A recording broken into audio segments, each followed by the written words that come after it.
안녕하세요. 저는 이제 마음 문턱에 선 여자 이지은이라고 합니다. 제가 요즘 하루가 멀다 하고 병원을 들락날락하고 있거든요. 차도가 좀 생기면 좋을 텐데 하고 생각을 하다 보니 의사들이 늘 하는 말이 떠오르더라고요. 만병의 근원은 스트레스다라는 말이요.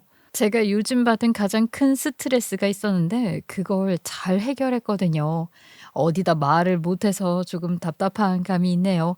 그래서 이제는 병원 치료 말고 속풀이 치료도 필요하겠다 싶어 이렇게 사연을 남겨봅니다.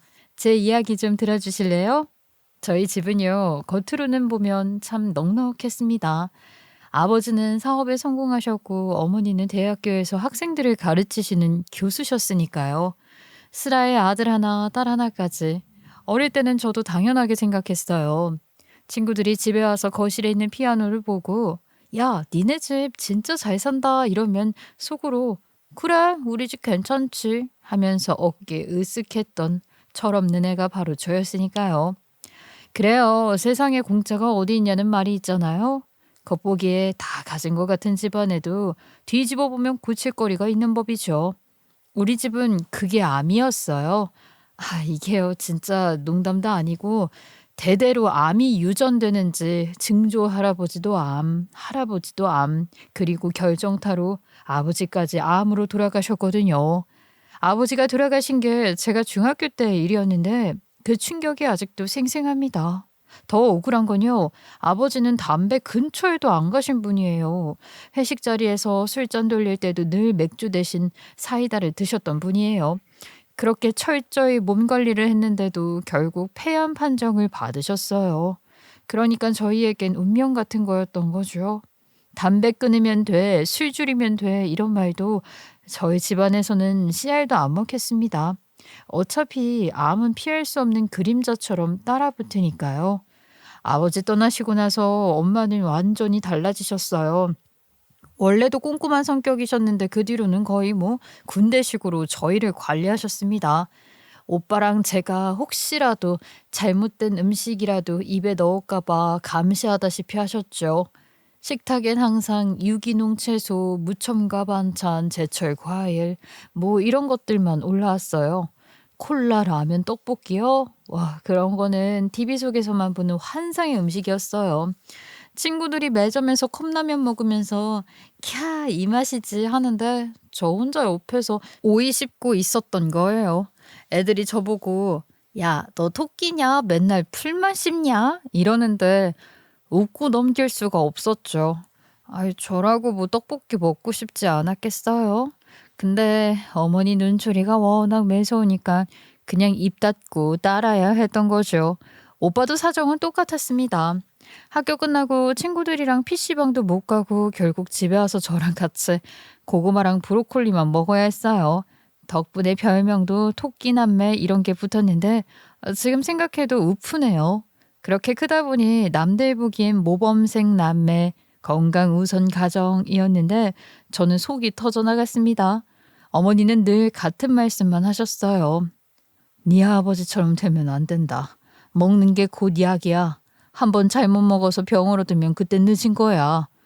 엄마, 그냥 한 번만, 딱 한 번만 먹으면 안 돼? 그냥이 어딨어. 그 한 번쯤이 결국 습관이 되고 습관이 병을 만든다니까. 제 딴엔 용기 내서 물어본 건데 단칼에 잘라버리시니 더는 말도 못 이어갔죠. 그래서인지 저한테는 늘 이 허전함 같은 게 있었습니다.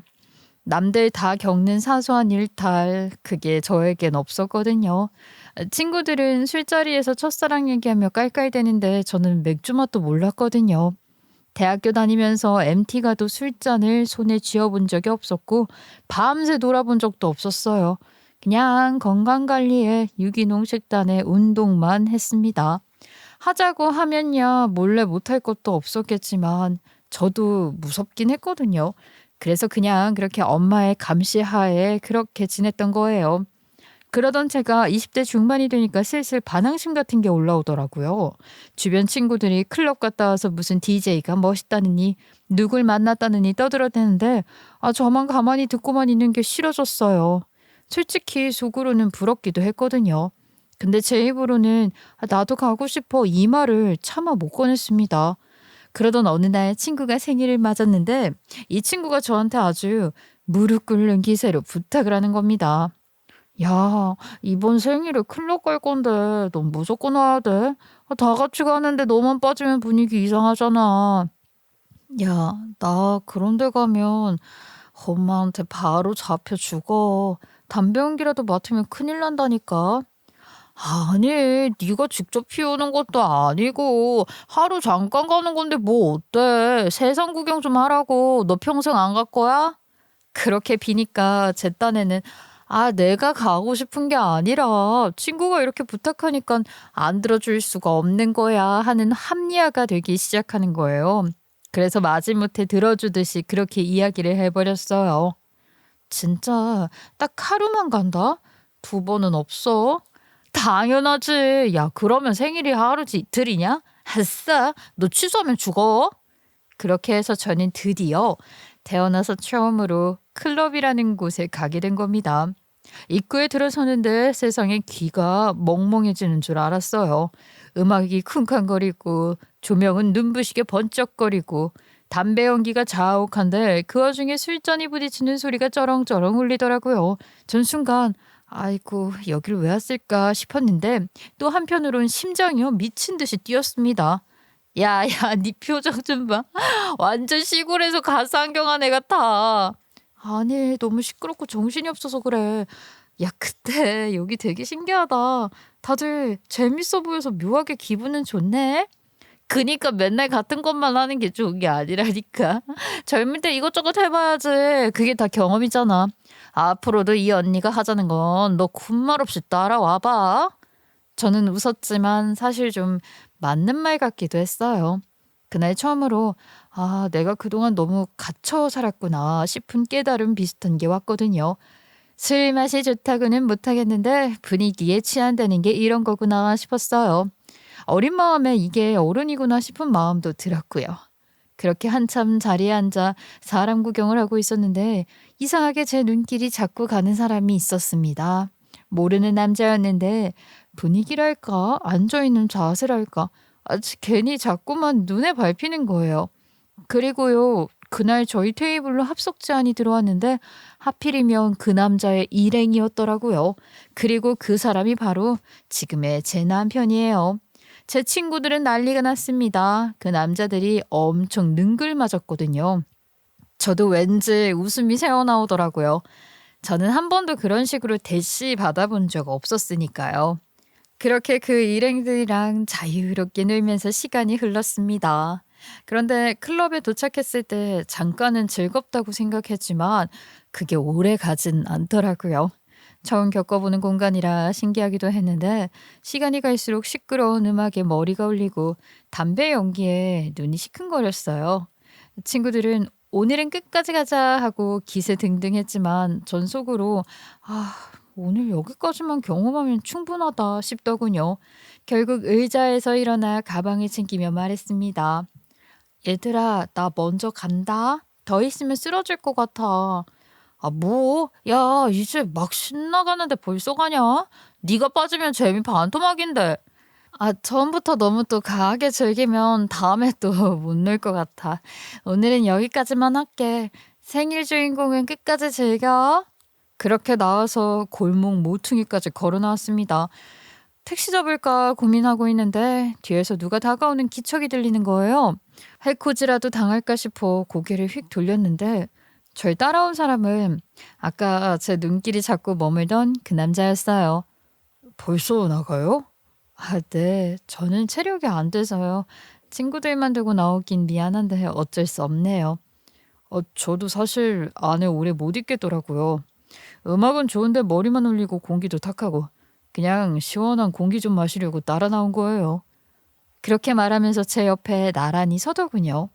어색한 침묵이 잠깐 흘렀는데 오히려 낯설지 않았습니다. 그날은 공기만 쐬고 헤어질 줄 알았는데 자연스럽게 발걸음이 함께 움직였어요. 저 혹시 연락처 하나만 줄 수 있어요? 사실 그쪽 보고 합석하자고 한 건데 먼저 나가길래 아쉬워서요. 연락처요? 글쎄요. 뭐 친구끼리 연락 정도야 나쁠 건 없겠죠. 그렇게 연락처를 교환했습니다.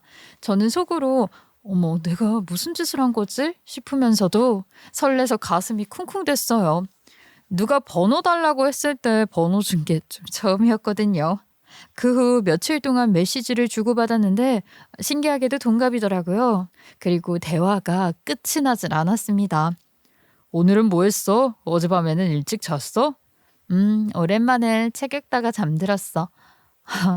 나 있잖아. 사실 클럽도 그날 처음 가본 거야. 요즘 다른 애들이 어떻게 노는지 잘 몰라서 나 너무 범생이 같고 재미없지. 무슨 소리야. 난 그게 더 멋있는데? 나도 클럽 같은데 잘 안 다니거든. 그날도 친구가 끌고 가서 억지로 앉아 있었던 거야. 정말? 겉모습만 보면 완전 단골 같던데? 야, 내가 옷에 관심이 많은 것뿐이야. 그래서 겉만 보면 다 속는 거지. 난 오히려 집에서 영화 보고 책 읽는 게 더 좋아. 그래서 그날 너 만난 게 오히려 운명 같다고 생각했어. 그렇게 대화가 이어지면서 서로에 대한 호감이 자꾸 쌓였고요. 자연스럽게 연인으로 발전했답니다. 그렇게 만남을 이어가다 보니까 저는 그동안 아무에게도 해본 적 없는 제 이야기들을 털어놓기 시작했어요. 아버지가 암으로 돌아가셨던 이야기, 저한테도 암 유전이 있을지 모른다는 두려움, 어머니가 어떻게 저희를 챙기며 살았는지까지. 보통은 이런 이야기하면 상대가 부담스러워할 수도 있잖아요. 그런데 남편은 다 듣고도 이렇게 말했습니다. 그게 뭐 어때서 오히려 더 확실해졌어. 내가 옆에서 꼭 붙어서 지켜줄게. 그니까 괜히 시간 끌지 말고 우리 결혼하자. 그 말에 저는 흔들릴 수밖에 없었습니다. 평생 제 짐을 함께 들어주겠다는 사람이 나타났다는 게 믿기지 않았거든요. 그렇게 저희는 연인이 됐고 생각보다 빨리 결혼까지 하게 됐습니다. 신혼생활은 행복했어요. 저희 집이 좀 괜찮은 집이었잖아요. 있는 살림으로 시작했으니 부족함이 없었어요. 신혼집은 신축 아파트였고 가구도 새로 들여놓는 거라 집안은 새 가구 냄새가 가득했죠. 부엌에는 세련된 식기며 주방용품이 가지런히 놓여 있었고 거실엔 작은 소파와 TV가 자리 잡고 있었습니다. 아침마다 함께 일어나서 커피 머신으로 커피를 내리고 준비된 식탁에 나란히 앉아 빵을 뜯어먹는 그 순간이 그렇게 좋을 수가 없었어요. 그리고 가장 걱정됐던 시댁과의 관계도 의외로 순탄했습니다. 시어머니는 저희 집안 병력을 이미 알고 계셨지만 오히려 그 때문에 더 저를 챙겨주셨어요. 이거는 네가 먼저 먹어라. 어디에 좋다고 하더라. 네 몸 챙겨야 내 아들도 편하지 않겠니? 어머님, 저보다 어머님이 먼저 드셔야죠. 아이고 얘는 또 왜 이러니? 네가 건강해야 내 마음의 짐도 더는 거야. 이렇게 말씀하시며 보양식을 직접 챙겨주시기도 했습니다. 암 유전 내력을 가진 며느리라면 꺼려할 법도 한데 오히려 더 세심히 배려해 주시는 모습이 정말 고마웠습니다. 어머니도 시댁 이야기를 들으시곤 네 시댁이 참 사람 됐다 하면서 안심하셨어요. 저는 그때까지만 해도 정말로 아무 문제 없다고 생각했습니다. 마치 이대로라면 평생 걱정 없이 행복하게 살 수 있을 것처럼 보였으니까요. 신혼살림을 차려놓고 나름대로 안정된 일상을 이어가던 어느 날이었어요. 평소처럼 저녁을 준비하고 있는데 남편 휴대폰이 요란하게 울리더니 잠시 후 들려온 목소리의 분위기가 단번에 바뀌었어요. 전화를 받은 남편 얼굴이 새파랗게 질리더니 당장 무슨 큰일이라도 난 사람처럼 안절부절 못하는 겁니다. 엄마, 무슨 일이야? 왜 그래? 아유, 어떡하냐? 이걸 어쩌면 좋니? 네가 좀 도와줘야겠다. 아유, 제발 좀 도와줘. 울며 불며 매달리는 시어머니 목소리가 그대로 스피커를 통해 새어나왔어요. 평소에는 강단 있고 자신감이 넘치던 분이셨는데 목소리가 그렇게 떨리는 건 처음이었어요. 뭔지는 몰라도 분명 큰일이 벌어진 게 맞다는 직감이 들었죠. 도대체 무슨 일이야? 왜 그러셔? 나도 모르겠어. 근데 엄마 목소리 장난 아니야. 지금 당장 가봐야 할 것 같아. 저희 부부는 밥상에 수저도 올려놓지 못한 채 부랴부랴 차에 올라 시댁으로 향했습니다. 가는 내내 남편은 운전대를 꽉 잡고 입술만 깨물고 있었고 저도 불안해서 창밖만 멍하니 내다봤어요. 그렇게 도착한 시댁은 정말 난장판이 따로 없었습니다. 현관문을 열자마자 맞닥뜨린 건 부서지고 흩어진 살림살이였죠. 거실 바닥에는 접시 조각이 흩어져 있고 뒤집힌 의자며 널브러진 쿠션까지 눈에 보이는 게 온통 엉망진창이었습니다. 그 한가운데 시어머니는 주저앉아 울음을 터뜨리고 있었고 시아버지는 안방문을 세차게 닫아버린 채 나올 기미가 없었습니다. 어머님, 이게 대체 어떻게 된 거예요? 예? 아이고, 내가 왜 그랬는지. 어떡하냐, 우리 집이 다 망했어. 처음엔 무슨 뜻인지 전혀 알아들을 수 없었어요. 집이 망했다는 게 무슨 소린가 싶어 주변을 둘러봤지만 도둑이 들었나 싶을 정도로 망가진 집안꼴 외에 뭐가 뭔지 모르겠더라고요. 남편도 답답했는지 다급히 어머니 옆에 앉아 붙잡고 물었습니다. 엄마, 엄마 차근차근 얘기 좀 해봐. 도대체 무슨 일이에요? 뭐 아버지랑 싸운 거예요? 왜 집이 망한다는 거야? 내가 모임에서 다들 한다고 하길래 나도 한번 해본다고 부동산 투자만 하면 몇 달 안에 수익이 난다길래 거기에 눈이 돌아가서. 시어머니는 흐느끼면서 결국 모든 걸 털어놓으셨습니다. 본인이 즐겨가던 모임에서 누군가 달콤한 제안을 했다는 거예요. 몇 달만 투자하면 원금의 몇 배를 얹어 돌려주겠다. 다들 이미 하고 있다. 이런 말에 혹해버리셨던 겁니다. 아이고, 내가 미쳤지. 집담보로 대출까지 받아서 넣었는데 그게 다 사기였어. 떴다방이었단다. 돈이 홀라당 날아가 버렸어. 그제야 상황이 조금씩 이해가 됐습니다. 시아버지는 분노하셔서 집안을 이렇게 쑥대밭으로 만들어 놓으신 거고 부부싸움 끝에 이혼 얘기까지 나오게 됐대요. 솔직히 말이 부부싸움이지 그냥 시어머니 혼자 잘못한 일이긴 했지만요. 엄마, 세상에 어떻게 그런 말만 믿고 덜컥 집을 담보로 맡겨. 아버지가 당연히 가만히 계실 리가 없지.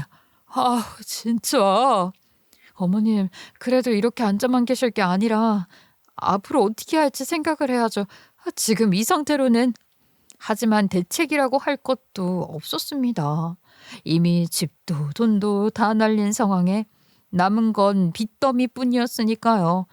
시누이까지 포함한 시댁 식구들은 당장 살 곳도 잃게 된 셈이었습니다. 그 처지가 딱해 보여서 결국 제가 나서지 않을 수가 없었어요. 결국에 친정엄마께 사정을 말씀드리게 됐습니다. 다행히 엄마는요, 도시 외곽에 건물을 하나 가지고 계셨는데 그중에 한 호실이 비어 있었거든요. 제가 그걸 생각하고 엄마한테 부탁을 드렸더니 처음엔 엄마도 난감해 하셨어요.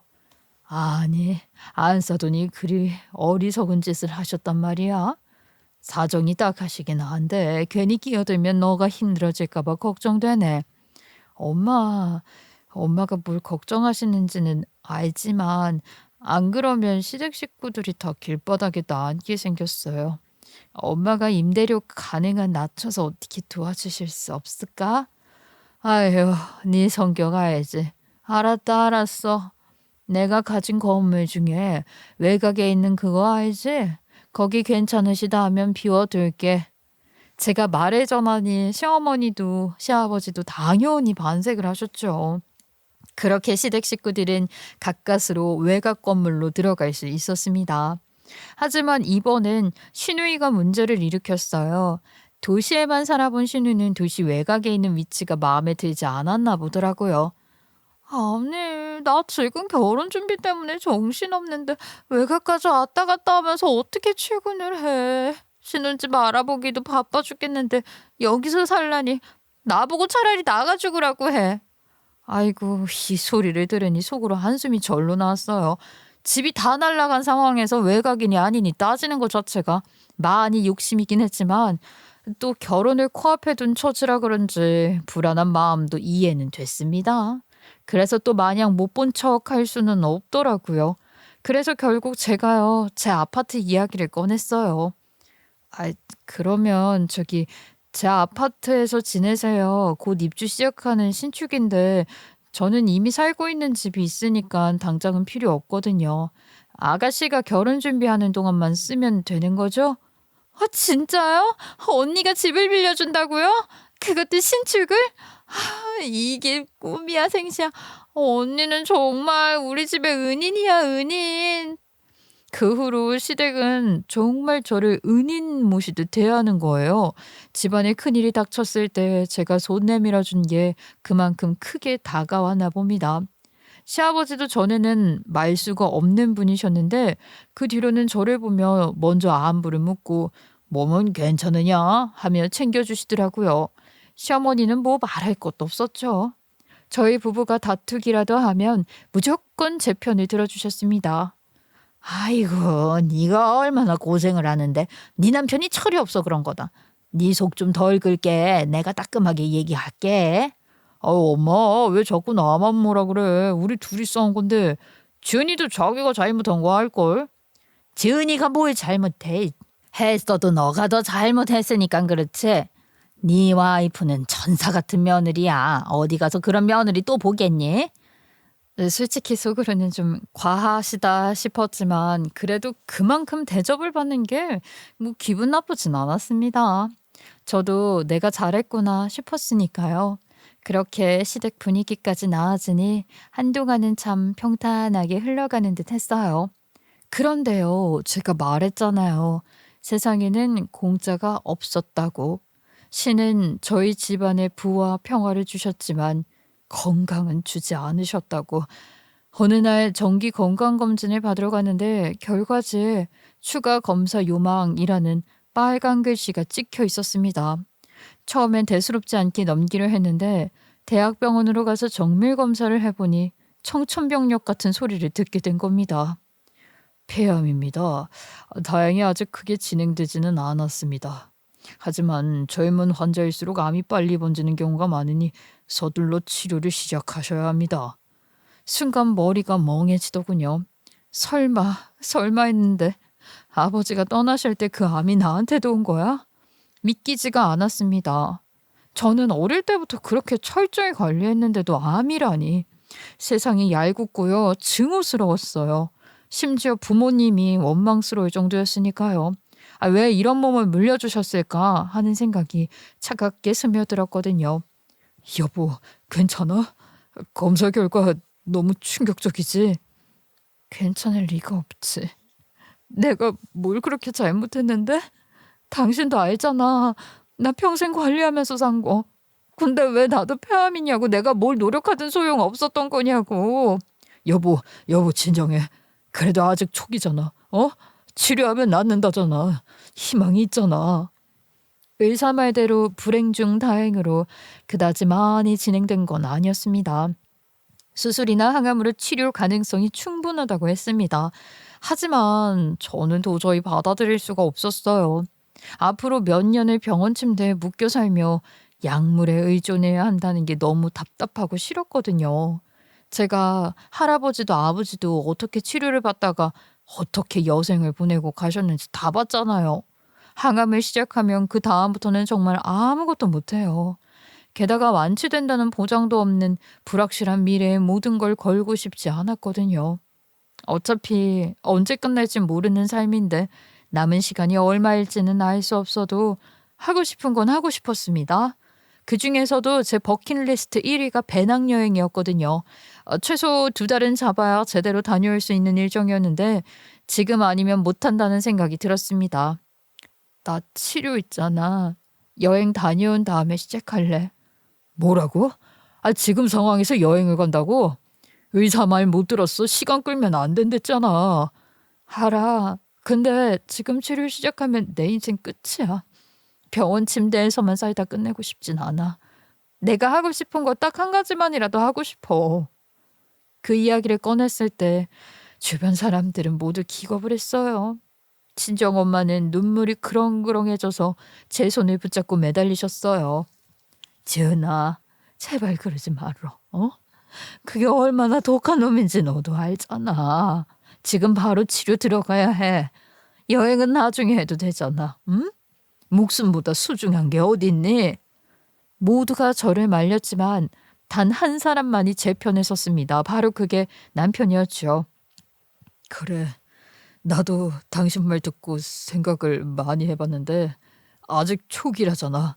시간은 조금 있을 거야. 당신 그렇게 원한다면 나도 같이 갈 거야. 가자, 여행. 정말? 나 진짜 여행 다녀온 다음에 치료해도 돼? 당신이 원하는 게 그거라면 난 반대 안 해. 치료는 조금 늦추더라도 지금 하고 싶은 거 하자. 내가 옆에 있을 테니까. 그 말에 저는 눈물이 핑 돌았습니다. 다들 반대하는 와중에 유일하게 저를 지지해주는 남편이 그 순간만큼은 정말 큰 힘이 됐어요. 그렇게 저희는 결국 여행 가방을 꾸리게 됐어요. 아직 진행이 많이 된 건 아니니까 시간이 있을 거다는 그 희망을 가지고서요. 생각보다 여행은 즐거웠습니다. 매일 다른 거리를 걸으며 다른 언어가 오가는 풍경 속에 서 있다는 것, 그것만으로도 숨통이 트이는 기분이었어요. 떠나오길 잘했다는 말이 저절로 나올 정도였습니다. 물론 제 머릿속 한쪽 구석에는 치료를 미룬 대가를 치르게 되면 어떡하지? 하는 걱정이 늘 남아 있었지만 적어도 여행지에서만큼은 그 생각을 잠시 미뤄둘 수 있었어요. 그렇다고 제가 마음 놓고 아무렇게나 지낸 건 아니었어요. 병을 안고 있다는 사실은 하루도 잊을 수 없었으니까요. 그래서 저는 여행 중에서도 나름대로 건강관리를 철저히 했습니다. 술은 아예 손에 대지 않았고 식사할 때도 웬만하면 기름지고 짠 음식은 피했거든요. 현지에서 유명하다는 길거리 음식 앞에서도 제 눈길은 자연스럽게 샐러드나 채소 위주로 향했어요. 여기까지 와서도 풀만 뜯냐고 한다면 할 말은 없지만 치료까지 미루면서 왔는데 더한 짓을 하기엔 무섭긴 하더라고요. 그런데 그런 제 태도가 남편 눈에는 답답하게만 보였던 모양입니다. 여보, 여기까지 와서 또 풀만 먹을 거야?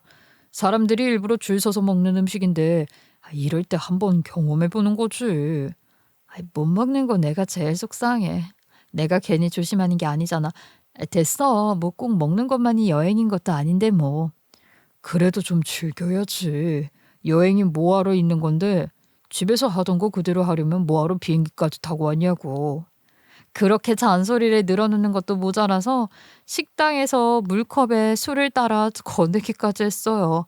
처음에는 물인 척 건네주더라고요. 제가 한 입 먹고 술이길래 얼마나 놀랐는지 아세요? 뭐야, 이거 술이잖아.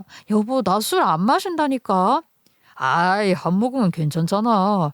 이렇게까지 철저하게 지키면서 다니면 내가 더 숨 막혀. 됐어. 억지로 마시게 하지 마. 내가 애야. 스스로 알아서 하는데 왜 자꾸 이래. 그 순간만큼은 화가 났지만 또 남편 입장에서 생각해보면 이해가 아예 안 되는 것도 아니에요. 기껏 자기도 휴가 내서 여행 왔는데 술 한잔 같이 기울일 사람도 없고 아픈 아내 챙기느라 여행 와서도 쉬는 느낌이 아니라 본인도 지쳐 있었을 테니까요. 그래서 제가 짜증을 내다가도 금세 입을 다물곤 했습니다. 며칠 지나고 결국 남편은 하루는 자유시간을 달라고 하더라고요. 그래서 저도 너무 늦게만 오지 말라고 하고 얌전히 보내줬어요.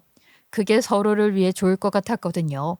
그런데 밤이 깊어도 남편이 돌아오질 않는 거예요. 숙소 침대에 누워 시계를 확인하는데 숫자가 새벽을 향해 달려가고 있었어요.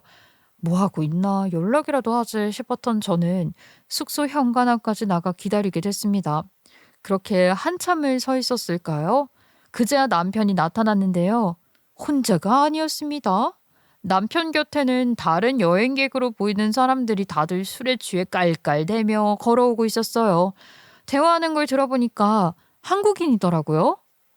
여보, 아직 안 잤어? 미안, 늦었지. 근데 나갔다가 한국인들 만나서 시간 가는 줄 모르고 떠들었지 뭐야. 다들 취업 앞둔 친구들이라는데 애들이 다 착하고 재밌더라. 정말 대학생 같아 보이는 친구들이었습니다. 여자애들, 남자애들 섞여 있었고 다들 취해서 얼굴이 벌게져 있더군요. 저는 그냥 그러려니 했어요. 그래, 뭐 여행 와서 그런 인연도 만날 수 있지. 내 남편이 유부남인데 설마 무슨 일이 있겠어? 하고 넘겼던 겁니다. 하지만 다음날 남편이 어제 만났던 그 애들이랑 오늘도 만나기로 했다면서 다시 외출 준비를 하는 거예요. 저는 이틀이나? 싶긴 했지만 그래, 술 못 먹는 와이프 때문에 고생하지 말고 남편이라도 즐거운 시간이 되길 바라면서 알겠다고 보내줬죠 뭐. 저는 남편의 여행까지 망칠 수 없으니 각자 맞는 방식으로 즐겨도 괜찮다고 생각했거든요. 하지만 남편이 나가고 혼자 숙소에 있으려니 괜히 허전해서 저도 근처 카페라도 가볼까 싶어 외출을 했습니다. 그리고 그 순간 눈에 들어온 장면에 저는 그대로 굳어버리고 말았네요. 카페 건너편에는 펍이 있었는데 아직 막 어두워진 시간이 아니라서 창가에 누가 있는지 다 보였거든요. 근데 거기에 남편이 앉아있지 뭐예요? 옆에는 낯선 젊은 여자 한 명밖에 없었고요. 어제 만났던 일행들이랑 약속이 있다더니 모르는 여자랑 단둘이 술잔을 마주하고 있었던 겁니다. 저는 그대로 술집 문을 열고 들어갔어요. 문을 열고 들어가는 순간에도 제 발걸음이 떨려서 삐걱대는 소리가 제 귀에만 크게 들리더군요. 그리고 제가 다가오는 줄도 모르고 아주 둘만의 시간에 푹 빠져 있더라고요. 아, 당신 지금 뭐야? 어제는 친구들 만난다고 하지 않았어? 근데 왜 단둘이 있어? 뭐야? 여보가 여기는 어떻게 왔어? 아이, 오해 말어. 얘가 그중 한 명이야. 어제도 봤잖아. 그제야 사정을 알게 됐습니다. 전날 함께했던 일행들은 모두 근교 투어를 떠나고 이 여자만 숙소에 남아 있었대요. 컨디션이 좋지 않아 쉬고 있었는데 심심하다며 남편에게 연락을 했다는 거였어요. 듣고 보니 어제 그 무리 중에 있었던 것 같긴 한데 다들 술에 취했어가지고 표정도 풀리고 머리도 산발이었던지라 바로 알아보기가 어려웠지 뭐예요. 아, 사모님, 저 진짜 불순한 의도 없었어요. 그냥 심심해서 술 한잔하고 싶었던 거예요. 기분 나쁘셨으면 저 바로 들어가 볼게요. 죄송합니다. 아, 됐어. 지은아, 앉아있어. 내 와이프 그렇게 꽉 막힌 사람 아니야. 지은아, 오해하는 거 아니지? 이렇게 어린애를, 아이, 내가 뭘 건드리겠냐. 나도 그냥 술이 땡겨서 만난 거야. 둘이 그렇게 북치고 장구치고 하는데 듣고 있자니 오히려 제가 괜히 난리를 치는 사람처럼 느껴지는 거예요. 아이 뭐 두 사람 다 침착하게 변명하는데 제가 화내면은 괜히 유난 떨고 의심 많은 아내가 되는 것 같았죠. 상황이 너무 간단히 정리가 되니까 제가 다 머쓱하더라고요. 그래서 찝찝하긴 했지만 여행 중 생긴 해프닝이라고 생각하기로 하고 참고 넘어갔어요. 그 후에 남편이 오해 살 일 안 하게 조심하더라고요. 그래서 저도 그 일은 잊고 남은 여행 잘 즐겼습니다. 그렇게 장장 2달 여행을 마치고 집으로 돌아왔습니다. 돌아오는 길에 저는 그래도 후회는 안 해. 하고 싶었던 걸 했으니까 라고 스스로를 위로했어요. 그런데 현실은 제가 상상했던 것보다 훨씬 더 매서웠습니다. 한국에 돌아오자마자 바로 검사를 받으러 갔는데 결과를 듣는 순간 머릿속이 정말 하얘졌어요. 이미 암이 림프절까지 전이가 되었다는 겁니다. 겨우 2달 만에요. 담당 의사는 심각한 얼굴로 고개를 저었습니다. 2달이라는 시간이 아쉽습니다. 초기였다면 수술로 완치도 가능했을 테지만 지금은 항암 치료에 의존하는 수밖에 없겠네요. 아니, 선생님, 고작 두 달이에요. 저 여행 가서도 먹는 거 엄청 신경 쓰고 체력도 잘 분배하고 제가 말씀드렸잖아요. 환자분이 젊으신 만큼 빨리 전이가 될 수 있다고요. 어쨌든 상황이 이렇게 됐으니 지금 상황에서 최선을 다해 보시죠. 그 말을 듣는 순간 제 속에서 아차 하는 소리가 절로 나오더라고요. 여행 떠날 때는 아직 초기라 괜찮다고 막연하게 생각했는데 이제 와서 보니까 그게 무모한 선택이었을지도 모른다는 생각이 스치더군요. 그때는요, 너무 절망스러워서 깊게 생각을 하지 못했던 것 같아요. 그래도 후회는 이미 늦었고 앞으로 남은 건 항암뿐이라고 했습니다. 전 곧바로 치료를 시작했어요.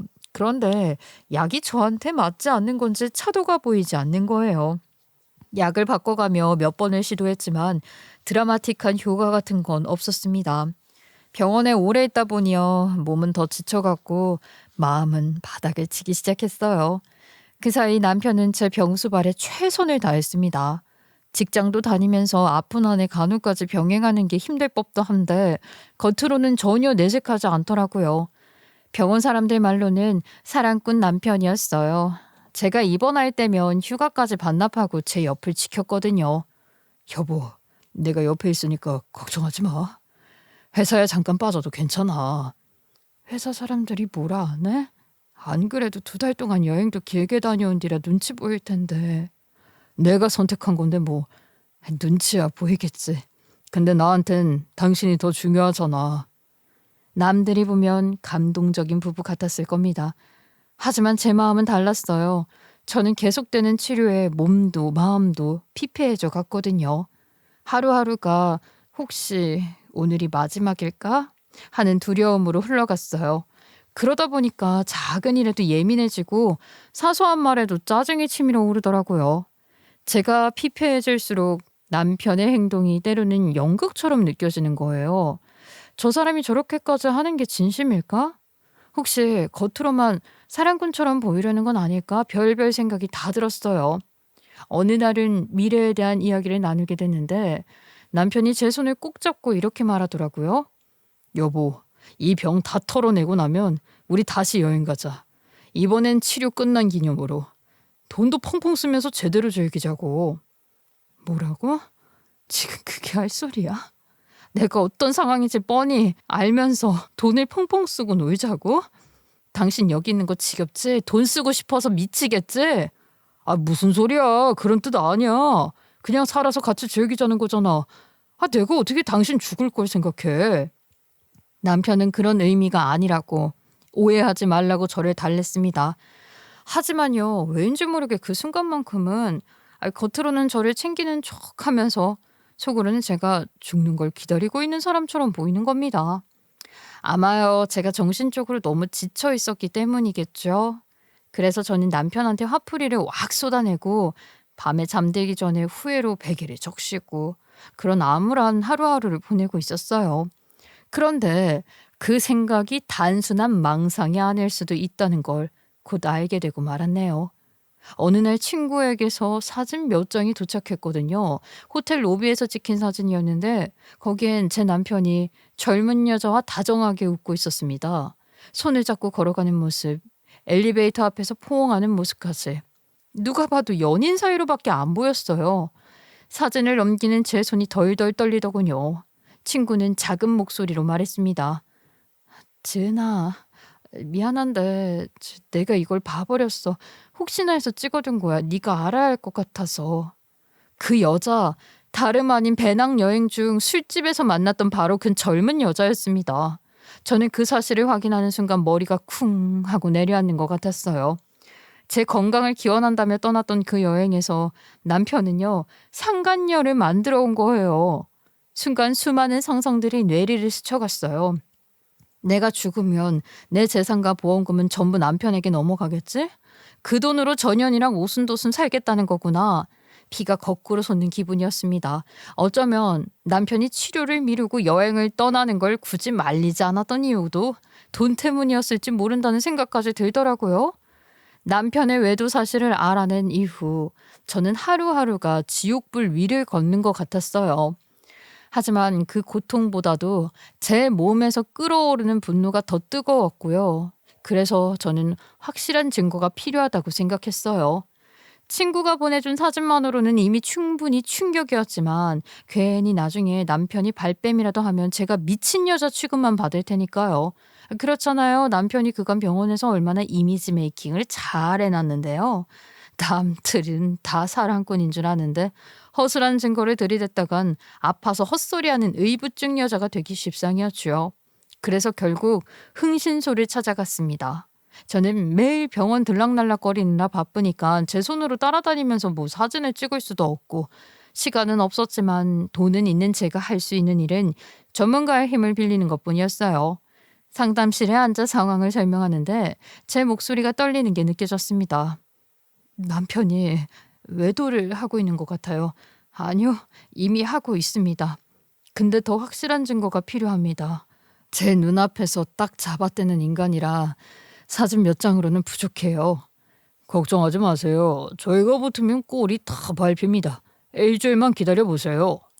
그렇게 시작된 조사는 생각보다 빨리 결론을 내주었습니다.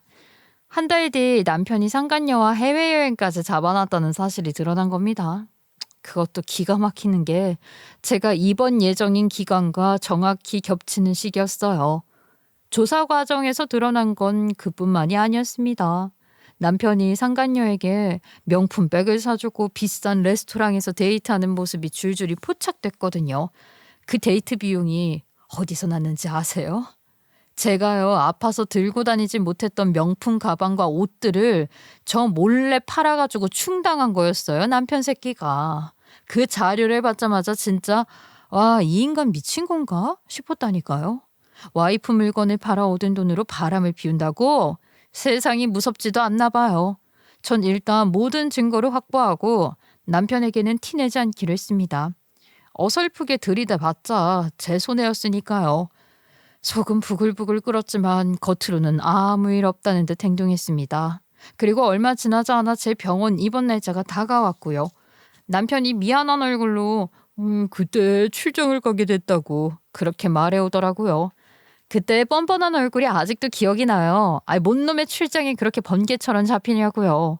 평소에는 뭐 밥 먹듯이 휴가 내고 제 옆을 지키더니 이럴 땐 아주 모범사원인 척 회사에서 꼭 가라네. 어쩔 수 없어. 이러고 서 있으니 속으로 웃음밖에 안 나왔어요. 여보, 회사에서 꼭 가야 한다고 해서 어쩔 수가 없어. 당신 두고 가는 게 미안해. 근데 금방 다녀올게. 출장?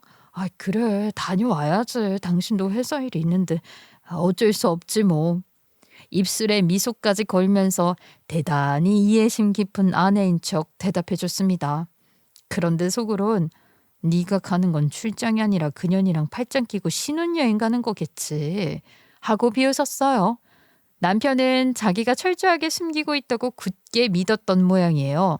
그리고 웃기는 건 뭔지 아세요? 출장을 간다면서 떠나기 전날 밤에 제 볼에 뽀뽀까지 하고 가더라고요. 후액. 몸조리 잘하고 있어. 금방 돌아올게. 와, 그 순간요. 저는 진짜로요. 속에서 오바이트가 치밀어 오르는 걸 꾹 눌렀다니까요.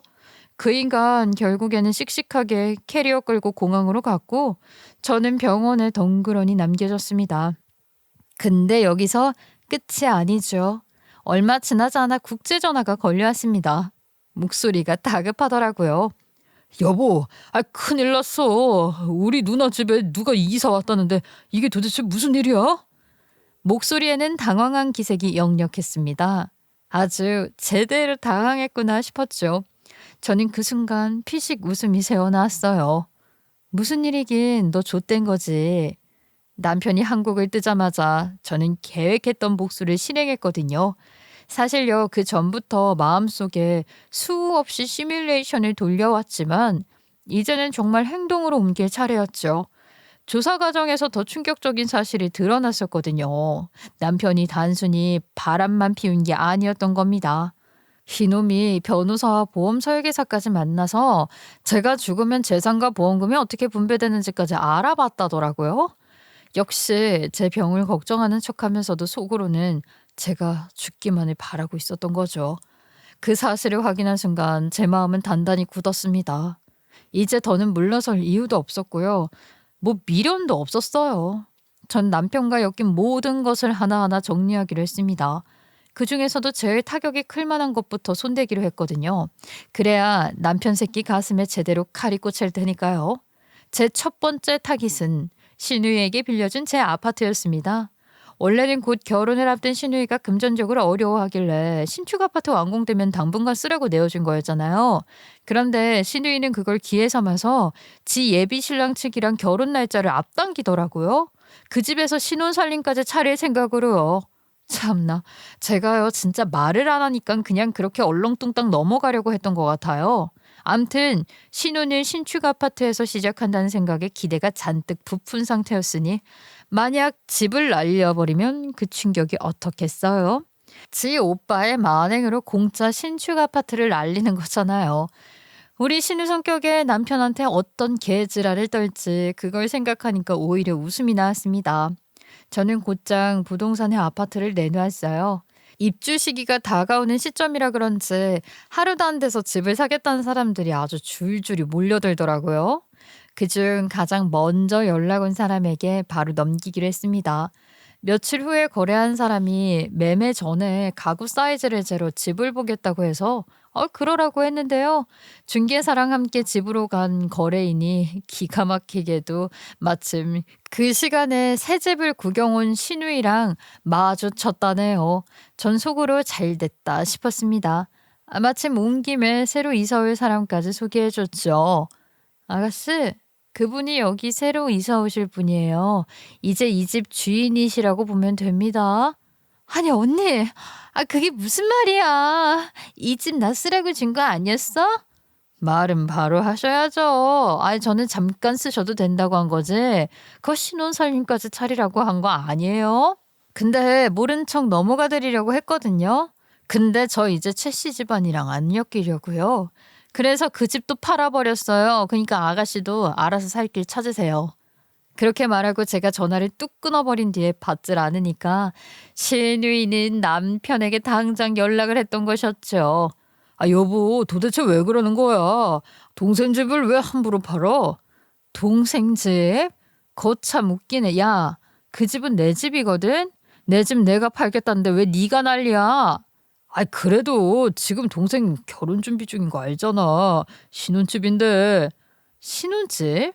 애초에 내가 잠깐 빌려준 거잖아. 잠시 쓰라고 했더니 제 집처럼 행동하는 게 문제지. 오히려 고마워해야 할 일 아닌가? 왜들 이렇게 뻔뻔해? 저는 일부러 더 비꼬며 말했습니다. 그 말에 남편은 잠시 말을 잇지 못하더군요. 한숨을 몰아쉬다가 다시 묻는 듯 물었습니다. 여보, 도대체 왜 그래요? 갑자기 왜 이러는 건데?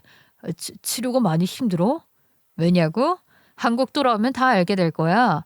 내가 다 정리해 둘 테니까 너는 그냥 그년이랑 재미나게 즐기고 오면 돼. 그렇게 비웃으며 전화를 끊었지요. 그 순간 제 속은 시원했습니다.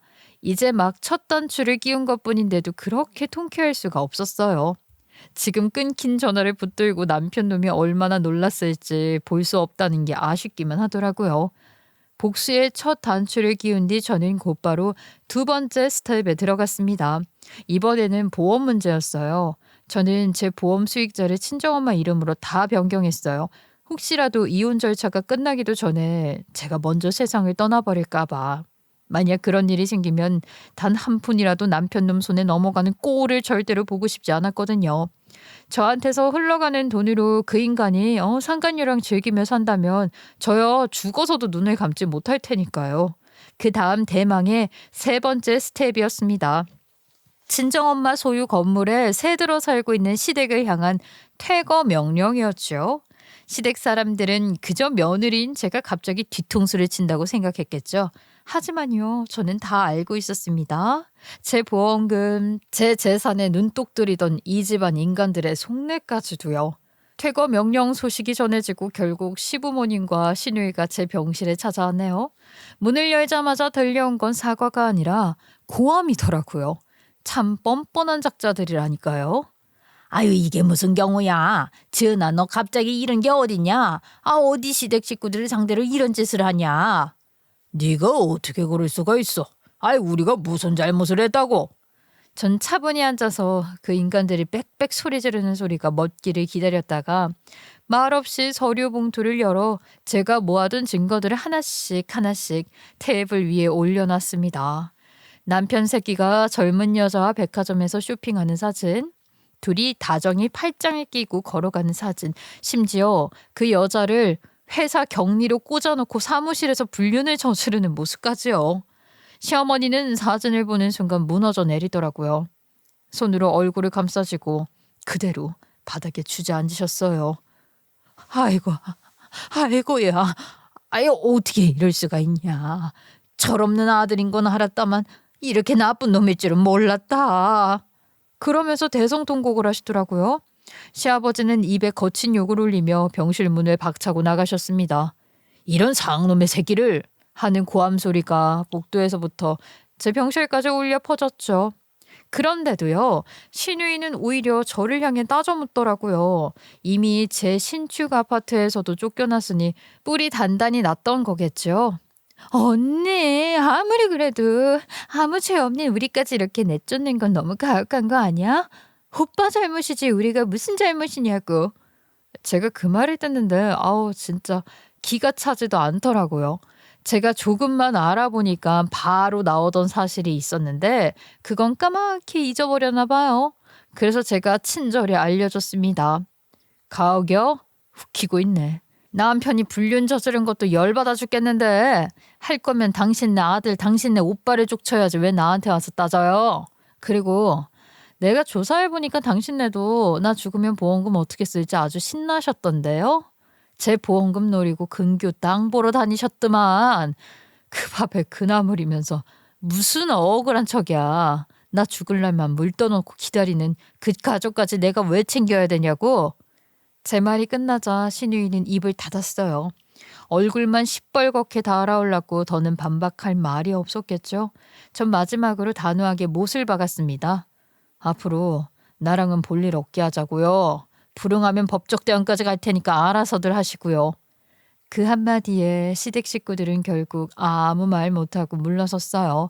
며칠 뒤 급하게 귀국한 남편놈이 저를 찾아왔습니다. 눈빛이 이미 잔뜩 주눅들은 개 같더라고요. 네, 진짜 개 같았어요. 얼굴은 멍투성인 걸 보니까 아버님께 된통 얻어맞은 게 분명했습니다. 오자마자 제 앞에서 무릎을 꿇고 애원을 했거든요. 여보, 제발, 한 번만 봐줘. 내가 잘못했어. 다시는 안 그럴게. 하지만 저는 아무런 반응도 보이지 않았습니다. 말없이 서랍에서 이혼 서류를 꺼내 그 자식 앞에 내밀었어요. 서명해. 죽어도, 아니, 죽어서도 용서할 생각은 없었습니다. 제 결심은 이미 끝까지 굳어져 있었으니까요. 남편과의 이혼은 생각보다 훨씬 수월했습니다. 사실 제가 걱정했던 건 남편이 끝까지 발악을 하면서 잡아떼면 어쩌나였는데 막상 들이댄 증거들이 워낙 확실하다 보니까 꼼짝도 못하더라고요. 사죄, 녹취록, 카드 내역, 호텔 예약 기록까지 한 번에 쏟아놓으니 그 인간도 순순히 고개를 숙이더라고요. 물론 주변에서 잡음이 전혀 없었던 건 아닙니다. 제일 시끄럽게 구는 건 신우이였어요. 그 애는 새집 주인에게 이 집은 제 집이에요 하며 떼를 썼다더군요. 들리는 말로는 이사 오는 날 현관 앞에서 짐 들고 버티다가요. 경찰까지 출동했다고 했어요. 결국 뭐 법적으로 주장할 수 있는 권리가 하나도 없는데 경찰이 손목 잡고 끌어냈다고 그런 소식까지 들려왔습니다. 제가 그 이야기를 전해 들으며 얼마나 통쾌하게 웃었는지 몰라요. 시부모도 사정은 별반 다르지 않았어요. 친정엄마 건물에서 쫓겨난 뒤 당장 갈 곳이 없으니 사촌네에 얹혀 산다고 했습니다. 본인들 아들이 한 짓은 쏙 빼놓고 처음엔 저한테 화를 내던 그분들이었는데 결국 모든 미움은 전 남편에게로 돌아가더군요. 오죽했으면 저런 놈은 아들 아니다 라는 소리까지 나왔다니까요. 그 길로 가족들과도 연이 끊겼다고 들었습니다. 저는요 이혼 준비를 하면서 마지막으로 한수를 더 뒀어요. 전 남편과 상간녀의 외도 사실을 회사 쪽으로 흘려버린 거예요.